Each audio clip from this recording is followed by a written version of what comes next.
Yan, parang laptop na. Ang ganda nito, may Bluetooth mouse, then Bluetooth keyboard. Pwede dito sa tablet, dito sa aming Oppo Pad SE. Yan, welcome mga viewers. Yan, unbox natin tong keyboard at mouse ng aming Oppo SE, Oppo Pad SE.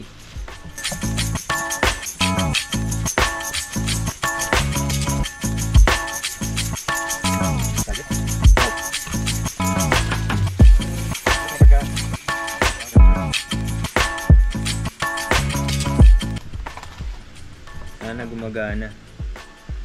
Connect, on, caps, charge. Kailangan din i-charge. Nandito yung charging port.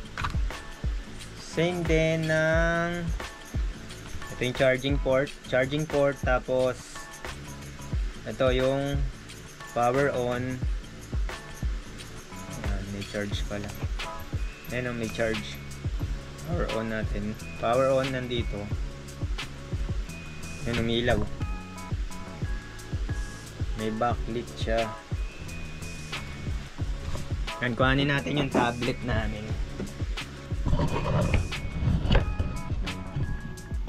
Yan, parang laptop na.